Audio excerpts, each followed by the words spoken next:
Et salut tout le monde, c'est Kitaro et Kamaltero au Mont Corvo. Hello, triple O pour vous servir. Et cette semaine pas de scan. Et Shiroda nous laisse en plein suspense suite au dernier chapitre. Mais on vous a concocté quelque chose de super, du Kaido, du Sanji, tout ce qu'il faut. Voilà, donc pour mieux comprendre cette hypothèse, on va vous la conter de manière narrative. Et ainsi, si vous suivez et si vous restez bien avec nous, les éléments de cette hypothèse vont vous paraître alors très clairs et son dénouement fort probable. Vous êtes prêts? C'est parti! Let's go!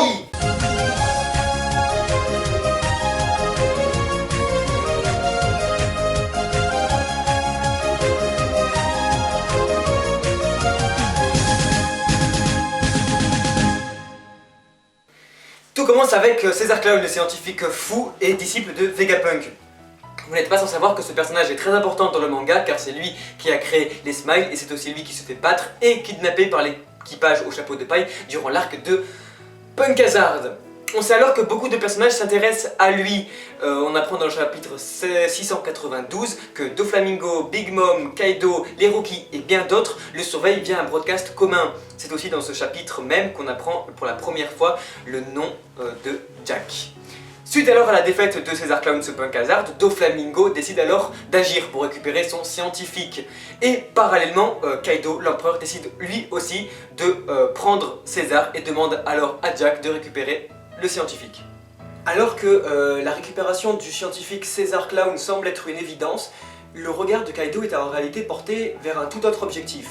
Dans le chapitre 698, on apprend que, alors que Law mentionne le nom de Kaido, nous avons Kinemon et Momonosuke qui sont pris de sueur froide. Quelques chapitres plus tard, on comprend qu'en réalité, Kinemon, étant le père de Momonosuke, était responsable avec deux de ses compagnons de sa protection, donc du fils Momonosuke, et devaient donc tous les quatre se rendre sur l'île de Zou. Malheureusement, après un certain incendie, eh bien, les compagnons ont dû se séparer et seul l'un d'entre eux, Raizu, a pu atteindre l'île. Une fois les événements de Dressrosa terminés et Kanjuro récupérés, les trois samouraïs décident alors de se rendre sur Zou, qui était leur but initial, et aussi donc récupérer leur dernier compagnon, qui est Raizu. Malheureusement pour eux, une semaine avant leur arrivée sur les lieux, Jack, subordonné de Kaido, est envoyé sur l'île pour retrouver Momonosuke et détruire alors sa garde. Et oui, Jack, le même antagoniste qui est censé retrouver César Clown. Alors comment se fait-il qu'il sache que Momonosuke se trouve sur l'île et surtout, pourquoi est-il à cette trousse? Bah vous allez bientôt le comprendre. Malheureusement pour Jack, dans le chapitre 795, nous apprenons que ces hommes, mis à mal par Sanji & Co, décident de se retirer des lieux. Et l'une d'entre eux dit qu'ils n'auront qu'à dire qu'ils n'ont pas trouvé le fameux samouraï. Fait intéressant, l'un d'entre eux dit même malgré tout ce qu'on a fait, il n'est pas apparu. Pourquoi dit-il cela? Eh bien c'est parce que selon Jack, les quatre samouraïs se trouveraient sur les lieux, donc sur Zou. Mais il n'avait pas pris en compte les différents événements, les différentes mésaventures qu'auraient pu éprouver nos personnages, retardant leur arrivée sur l'île mystique de Zou. Donc toujours dans la logique de Jack, eh bien, celui-ci compte alors saccager les lieux et torturer ses habitants afin que, dans l'espoir que les trois samouraïs, ou l'un d'entre eux en tout cas, prennent la défense des Milkmen et donc se dévoilent au grand jour. Voilà pourquoi donc ce pirate ne comprend pas pourquoi malgré tout leur agissement il n'est pas apparu, c'est parce qu'il n'était tout simplement pas là. La vraie question étant pourquoi Jack s'attaquerait-il alors à Momonosuke? Et là où ça devient vraiment intéressant, c'est que selon la logique des événements, le pays de Wano, terre des samouraïs, à l'instar de Ryuma par exemple, serait alors sous la menace de l'empereur Kaido qui voudrait récupérer le jeune shogun. Et là vous nous dites, jeune shogun? En effet, on raconte que Momonosuke ne serait pas en réalité le fils de Kinemon, mais bien celui du shogun actuel, soit le dirigeant actuel du pays de Wano.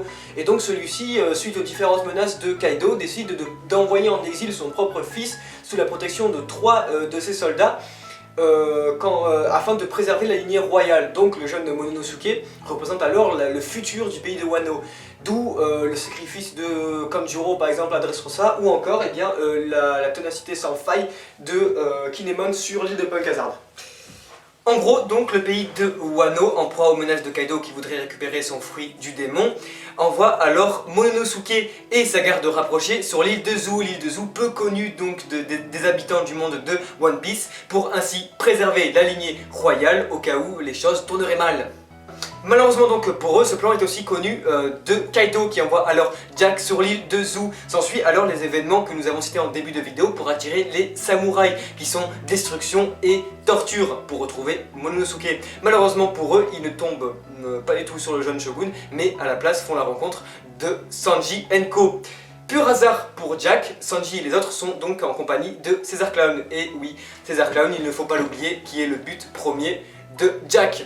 Vous vous souvenez, vous tenez le coup? Voilà, bref, et bien Jack a du coup sous son nez ses deux objectifs principaux, soit César et Momonosuke.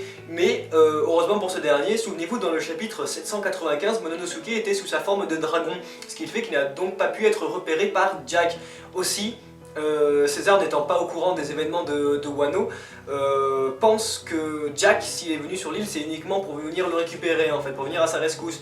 Et donc il ne se semble pas obligé de mentionner le nom de Momonosuke ou quoi que ce soit. Et cette réaction correspond d'ailleurs parfaitement à l'orgueil du personnage. Ouais.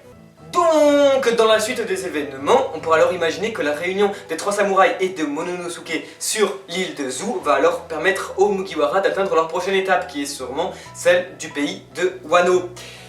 Mis au courant de la situation, Luffy va sûrement alors vouloir aider le shogun et rentrer en guerre avec l'aide d'un pays tout entier contre la flotte de Kaido en espérant bien la gagner, car ne nous sommes pas sans vous rappeler que la force des samouraïs est telle que le gouvernement les laisse vivre en pure autonomie par simple crainte. On note aussi d'ailleurs que Ace est déjà allé au pays de Wano et que c'est là où il a réussi à confectionner des chapeaux traditionnels. Il en réalisera d'ailleurs un pour Oz Junior. Certains vont même à penser que sa tombe et celle de Barbe Blanche se trouvent sur cette île, sur Wano Kuni, loin des agissements du gouvernement mondial. Bref, en gros, un pays où Luffy pourrait être alors très bien accueilli. Donc voilà, bien que la théorie en elle-même tienne la route, eh bien un enjeu, un mystère se doit d'être élucidé, et ce mystère c'est celui de Sanji. Voilà, donc notre Sanji, eh bien le rôle de Sanji pourrait représenter peut-être un enjeu majeur dans la guerre de Wano, tout comme il pourrait devenir un élément isolé de l'intrigue, indépendant. Quoi qu'il en soit, la suite de l'histoire dépend uniquement donc de son mangaka. Et il n'existe aucune preuve de ce qui a pu arriver à Sanji, ça sert à rien d'aller chercher. Mais au Mont Corvo, on vous a déniché un détail bien plus qu'intéressant. Ouais. Et oui, la théorie majeure qui enflamme le net en ce moment voudrait que Jack soit au courant des nouvelles primes des Mugiwara et donc du Only Alive de Sanji, et alors voulu l'embarquer en même temps que Caesar Clown sur Zou. Maintenant, on va faire un petit retour dans le passé, exactement au chapitre 124. Gros retour au passé. Voilà, sur la couverture de ce chapitre, on retrouve alors Sanji qui porte une mallette avec marqué dessus The Secret. Alors, ça pourrait être une analogie directe au personnage. Et oui, Sanji porte une valise avec marqué dessus un secret. Le personnage porte alors un secret, littéralement. Et cela coïncide aussi parfaitement avec ce que Sanji dit à Kuma durant l'arc de Thriller Bark, au chapitre 485 exactement, où il dit, citation: le gouvernement ne me connaît pas encore, mais pourtant celui qui fera le plus de grabuge, ce sera bien moi. Malimo. Sanji semble alors savoir ce qu'il possède, et ce secret alors pourrait avoir son importance. Ouais, carrément. Aussi, bien, vous savez tous que Jack, après les événements de Zou, décide de s'attaquer à la marine dans l'espoir de récupérer Doflamingo. Vous savez également, grâce au dire de Wanda, que celui-ci a échoué, bien qu'il ait détruit 2 navires de guerre. Et si on revient donc sur la même couverture de chapitre, donc le chapitre 124 exactement, donc ça commence à être gros, et bien en plus du personnage de Sanji et sa petite mallette, et bien on a un panneau où il est inscrit Tsuru dessus. Et qui se trouve bien durant cette attaque du côté de la marine? Et bien la vice-amirale Tsuru elle-même. Il se pourrait alors que suite à la défaite de Jack, elle prenne avec elle Sanji et peut-être même César, imaginons, et décide de l'embarquer donc au QG de la marine ou quoi que ce soit. Fait important, on note également que l'escouade de Tsuru est uniquement composée de soldats de sexe féminin, ce qui pourrait alors crédibiliser le fait que Sanji ne puisse s'en échapper. Donc le secret de Sanji pourrait alors éclater au grand jour suite aux agissements de Tsuru. Ce qui pourrait alors confirmer un arc de récupération. Et voilà, pour conclure, que pensez-vous de cette théorie? Est-ce que vous êtes du même avis? Si oui, peut-être en savez-vous plus sur les sombres dessins que Kaido projette sur Wano et ses samouraïs.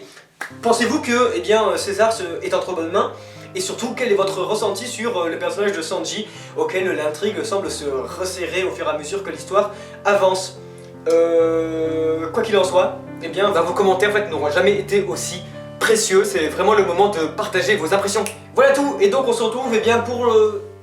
Ah, mais toi tu dois pas te rendre au pays du soleil levant? Et si, j'en connais qui vous réservent de très grandes surprises d'ici peu. Bref, merci beaucoup d'avoir regardé la vidéo, et on se dit à plus tard. Oh mon corbeau, c'est ciao tout le monde!